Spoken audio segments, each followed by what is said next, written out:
आज शारदा देवी को घर से ना चाहते हुए भी जाना पड़ा। घर परिवार में नाती पोते किसे प्यारे नहीं होते। जब टीनू और मीनू दादी से बात करते तो बेटे और बहू को बिल्कुल अच्छा नहीं लगता था। वह किसी न किसी बहाने से दूर करते।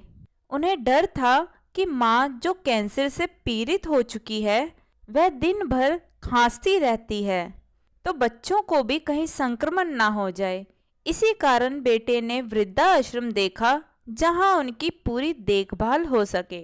आज जब रौनक ने माँ से कहा, माँ तुम तो जानती हो मैं तुम्हें कितना प्यार करता हूँ, लेकिन यहाँ भावना से नहीं दिमाग से काम लेना है, क्योंकि आपकी ऐसी हालत है मैं आपको अपने से दूर नहीं करना चाहता, लेकिन मेरी मजबूरी है।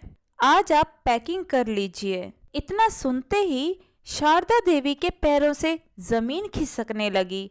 बस फिर क्या था, उसने अपने आप को संभाला, लेकिन फिर भी वह उम्मीद भरी नजरों से देख रही थी कि बेटा ना भेजे। लेकिन बेटे और बहू के आगे उसकी एक ना चली। वह बेबस होकर जाने को तैयार हुई। उसने धीरे धीरे सब सामान भारी मन से पैक करना चालू किया। उसे जो घर छोड़कर जाने का दर्द था वह बेटे और बहू नहीं समझ पा रहे थे। अब बहू भी सर्विस वाली थी, उसे सास की सेवा करने की इच्छा नहीं थी। उसी के कारण बेटा भी बेबस हुआ था। अब गाड़ी में बैठकर रौनक माँ का इंतजार करने लगा, लेकिन माँ का मन घर छोड़कर जाने को तैयार नहीं था। फिर भी आंखों में आंसू भर के घर को चारों ओर से निहार रही थी कि मेरा ही घर मुझे पराया कर रहा है। आखिर बेटे के साथ वृद्धाश्रम जाना ही पड़ा। अब वृद्धाश्रम पहुंचकर बेटे ने औपचारिकता पूरी की और निकल गया। वहां सब कुछ था, लेकिन परिवार का साथ नहीं था। फिर शारदा देवी को उसके कमरे तक पहुंचाया गया। उसने शाम को खाना खाया और टहल कर बैठने ही लगी कि उसकी सांस फूलने लगी। उसे जोर जोर से खांसी भी आने लगी। उसे अचानक आकाश ने देखा। वह उसे इस अवस्था में देखकर दंग रह गया। तब उसके पास अनायास ही पहुंच गया। उसे पहचान कर कहने लगा, क्या हालत हो गई है शारदा तुम्हारी। तब याद करते हुए शारदा ने ध्यान से देखा। तब बात को टालते हुए शारदा ने कहा, अरे मैंने भी घर गृहस्थी से छुट्टी ले ली है। आप कैसे हैं आकाश जी। अरे मैं भी रिटायर हो चुका हूँ, मैं बोझ बन गया था इसलिए। और क्या। आज इतने सालों बाद शारदा जी की ऐसी हालत देखकर आकाश जी को बहुत दुख हुआ। कितनी बेबस हो गई। उसने बातों ही बातों में बताया कि पति को गुजरे 10 साल हो गए। मैं बेटे बहू को बोझ लगने लगी हूँ। सच्चाई क्या छुपाना आकाश जी, मेरा दर्द तो आप भली भांति समझ सकते हैं। वह दिल ही दिल में बहुत उदास रहती थी, मन में जीने की आस छोड़ चुकी थी। आकाश और शारदा कॉलेज में साथ पढ़े थे। आज आकाश जी की आंखों के सामने कॉलेज की खिलखिलाने वाली शारदा की आवाज गूंज रही थी। उसे वापस से कॉलेज के दिन याद आने लगे थे कि उसकी हंसी कैसे गूंजती थी। अचानक फिर उसके खांसने की आवाज आई तो उसे लगा कि शारदा की हालत और बिगड़ रही है। तब उसे पकड़कर वह उसके कमरे तक ले गया और उसे वहां पर लिटा दिया, साथ ही पानी भी पीने के लिए दिया। धीरे धीरे शारदा की हालत और भी ज्यादा बिगड़ने लगी और आकाश ने अपना कमरा भी शारदा के बाजू में ही शिफ्ट कर लिया। जब भी उसे लगता कि शारदा की तबीयत बिगड़ रही है तो वह तुरंत डॉक्टर को बुला लेता।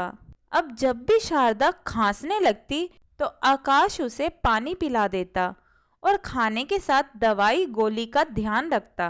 पर बेटे को माँ की परवाह नहीं थी। उसने तो जैसे माँ को वृद्धाश्रम पहुंचाकर उनसे किनारा ही कर लिया था। जब टीनू और मीनू याद करके पूछते कि दादी कहाँ है, तो वह कह देता कि दादी तीर्थ यात्रा गई है। इस तरह समय बीत रहा था। पैसे भेजने से माँ कहाँ ठीक होने वाली थी। उन्हें तो अपनेपन का एहसास की जरूरत थी जो बेटे बहू दे सकते थे। 1 महीने बाद आकाश जी की सेवा और देख रेख से शारदा की हालत में सुधार होने लगा और वह खुलकर सबसे बातें करने लगी। आज समय फिर अतीत में ले गया उन दोनों को।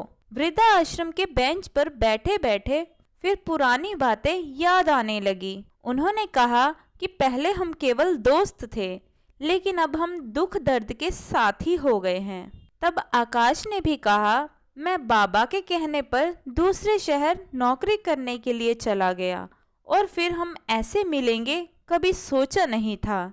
ऐसा भी मोड़ हमें इस तरह मिलाएगा ये अंदाजा नहीं था। आपने मेरी इस असहाय स्थिति में बहुत साथ दिया। आपसे बढ़कर मेरे लिए और कोई नहीं। आपने मुझे जीने की आस दी है। इतना कहकर वह रुआंसी हो गई। शारदा जी की आंखों में आंसू आ गए। तब आकाश जी ने हाथों में हाथ लेकर कहा, जब मैं तुम्हारे साथ हूँ तो चिंता की कोई बात नहीं है।